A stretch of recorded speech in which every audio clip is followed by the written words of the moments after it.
Estamos recibiendo con mucho gusto a la analista y politóloga Marcela Yeng de la Usina de Percepción Ciudadana. Marcela, un gusto, bienvenida.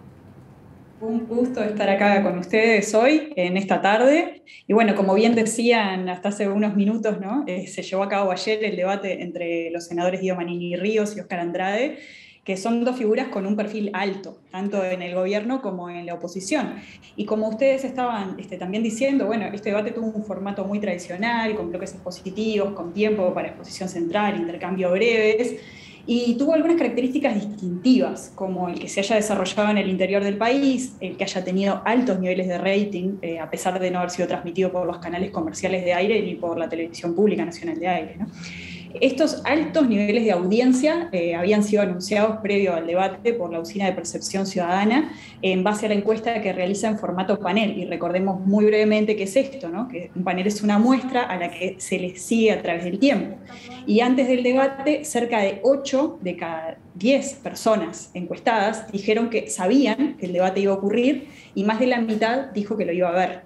Que tantas personas hayan visto el debate es especialmente significativo si consideramos particularmente dos puntos. El primero son los niveles de desinformación sobre los contenidos del referéndum de los que hablábamos en la columna anterior, y el segundo, la magnitud de personas que todavía no definieron el voto, según podíamos observar en los relevamientos que están reportando las distintas encuestadoras. ¿Y hay un corte por intención de voto? ¿Quienes vieron el debate, Marcela? Sí, lo tenemos. De hecho, ya voy a eso, pero quería hacer unas pequeñas apreciaciones, aprovechando lo que vos decías al principio, Pilar, sobre que tenemos un poquito más de margen, ha pasado un poquito más de tiempo, sí. Podemos hacer algún análisis un poquito más profundo sobre las características del debate en sí. Me parece que es importante plantear también de forma analítica algunos de los acentos que marcaron tanto Manini Ríos como Andrade, ¿no? En primer lugar, y antes de ir a los datos, me parece que es importante ver en el caso de Manini Ríos cómo se impuso una lectura sobre la vulnerabilidad con la que se buscó responder a la campaña del sí, de que se trata de una ley impopular con la que se beneficia a los Mayaboro. Y además el relato de Manini Ríos se centró en los artículos que se busca derogar de la LUC como instrumento de defensa de las personas más vulnerables, ¿no? Apelando a una lectura individualista de esa vulnerabilidad. Esto de el ciudadano o el policía, al que había que proteger del delincuente, el trabajador, al que había que proteger de una medida sindical, el estudiante, al que había que defender frente al gremio docente, el pequeño empresario, al que había que proteger frente a los grandes capitales. Y en segundo lugar, un elemento más general, que ya lo marcaban también ustedes, es el decir que esta ley responde al cambio que se plasmó en la victoria de la coalición en 2019, ¿no? En este sentido, la referencia a lo que a su entender no se había hecho mal en los gobiernos del Frente Amplio, fue una constante durante todo el debate. Y en el caso de Andrade, el eje estuvo en los derechos, y en su postura se puede decir que marcó de cierta forma el reverso de la visión de Manini Ríos sobre la lectura de la vulnerabilidad, ¿no? O sea, se impugnan estos artículos de la ley porque atacan a los sindicatos y son estos los que van a proteger a los trabajadores o a las trabajadoras más vulnerables, porque le dan mayor poder a los propietarios sobre los inquilinos, mayores potestades a la policía para actuar de forma discrecional, mayores potestades al gobierno para tomar decisiones en educación de forma inconsulta. O sea, estos artículos de la LUC, a su entender, no protegen a quienes son más vulnerables, sino que los vuelven más vulnerables aún, ¿no? En este sentido, no se daría solución a los problemas a través de estos artículos que se están impugnando, sino que son un problema en sí, ¿no? Establecen recortes en materia de presupuesto y de derechos, se aprobaron de forma apresurada, atropellada fue el término que usó, y por lo tanto la ciudadanía tiene ahora la forma de participar legislando a través del referéndum.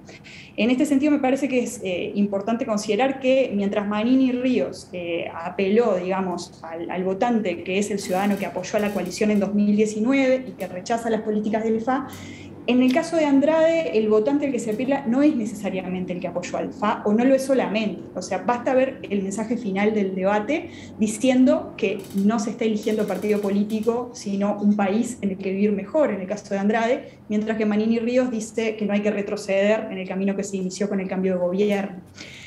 Y más allá de que es verdad que algunas voces llamaron la atención sobre el formato del debate, sobre la forma en que pauta de cierta forma un intercambio medio acartonado o que en ocasiones dificulta un diálogo fuera del libreto, lo que vimos enfrentarse anoche son dos modelos muy distintos de ver la realidad política del país, los problemas públicos y cómo solucionarlos. Y ahora sí, vamos al dato estrella, al que hacías referencia sobre quiénes vieron el debate, porque desde la usina se hizo una consulta especial posterior al debate, y lo que les traemos ahora son estos resultados de esa consulta. Si vamos al grafo 1. Lo vemos, sí. Perfecto. Solo comentarles un poco el perfil, que esto no lo vamos a ver en el grafo, pero decirles que este debate, según pudimos ver en este relevamiento, lo vieron personas de Montevideo y del interior del país, y fue más visto entre personas con mayor nivel socioeconómico y que habían votado a Cabildo Abierto o al Frente Amplio en 2019, ¿no? En este grafo, en este primer grafo, lo que vemos, ahora sí por intención de voto, es que fue más visto entre quienes dijeron que iban a votar por el sí que por el no, aunque lo vieron casi la mitad de quienes dijeron que iban a votar por el no.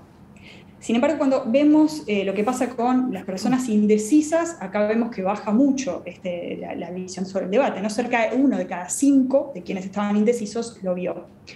¿Podemos pasar al segundo grafo? Sí, adelante. Excelente. Bueno, en esta placa lo que vamos a ver graficada es la respuesta a la pregunta de quién le parecía que había ganado el debate.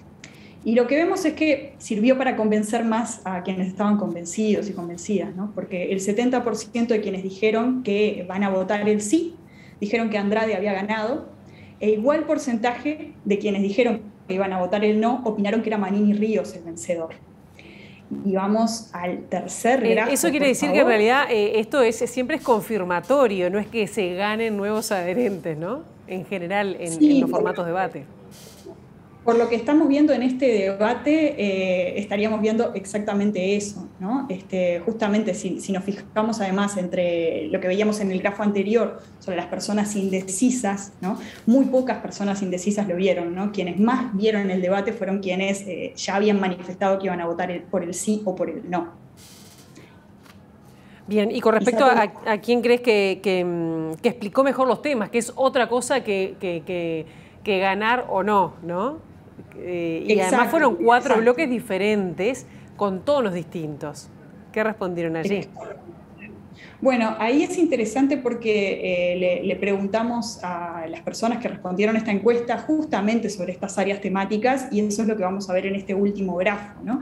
Porque en esta placa lo que vemos es el desempeño por área, tanto de Manini Ríos como de Andrade, pero según los propios votantes o quienes se autoidentificaron como que iban a votar por el sí o por el no. O sea, ¿qué vemos acá? ¿Cómo evaluaron cada una de las figuras las personas que respaldan sus mismas posturas respecto a la derogación o no de los 135 artículos de la LUC?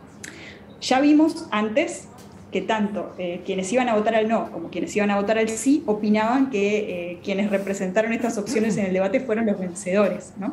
Pero al abrir las áreas, lo que vemos es que hay diferencias respecto a qué tan bien estuvieron en cada una de estas áreas. Para quienes piensan votar al sí, el punto más fuerte de Andrade fue la educación y el más débil fue la seguridad, como podemos ver ahí en el grafo. Y en el caso de quienes van a optar por el no, el punto fuerte de Manini Ríos fue justamente la seguridad y el más débil, las relaciones laborales. Bien, pero sí, continúa. Sí, más allá de estas percepciones, me parece que lo que podemos decir es que ambos salieron ganando de esta instancia, ¿no? De hecho, hace unos días se publicaba en El País un relevamiento de una empresa de monitoreo que se llama Global News Group, en el que se estudiaba la cobertura que hacen los canales de televisión sobre la LUC, y entre otras cosas se veía quiénes eran los voceros del sí y del no con más menciones en los primeros 15 días de febrero. Manini Ríos estaba al final de la lista de los partidarios del no, y Andrade ni siquiera figuraba entre los del sí. Hoy todos los medios hablaron de ambos, ¿no? Y creo que eso es relevante tanto en el corto plazo, pensando en la instancia concreta del referéndum, como en el mediano plazo, ¿no? Como decían ustedes también ayer en la mesa de debate, ¿no? Con el horizonte 2024, donde hoy ya se están jugando las cartas para las candidaturas de las elecciones nacionales. Coincido en ese sentido con el análisis que hacían ustedes ayer en la mesa de TV Ciudad. Quienes perdieron en este sentido son los que no participaron del debate. Claro, Chasquetti dijo, los que ganan son los que están enfrente. Y miraba los que participaron del debate, ¿no? Pero miraba que, por ejemplo, en seguridad, el que explicó mejor, por lo menos tuvo una mejor evaluación en ese sentido, es Manini, tema que propuso Manini, y vivienda, es decir, y vivienda también, ¿no? Pero en el caso de Andrade, donde habría tenido mejor desempeño según la consulta de ustedes, es en los temas que él eligió, ¿no? Relaciones laborales fue uno de los temas que eligió y educación, ¿no? Pero para sus votantes, educación justamente fue el que se destaca más, ¿no? Claro, perdón, vivienda eligió Andrade. Vivienda eligió. Sí, sí. Se destaca más Andrade en el área de educación. Igual en relaciones laborales es altísima, digamos que la aprobación que tiene en ese sentido también, ¿no? Estamos hablando de que prácticamente 9 de cada 10 personas que vieron el debate ayer dijeron que Andrade había estado mejor en ese aspecto, ¿no? De quienes iban a votar el sí. Entonces, bueno, es altísimo en ese sentido.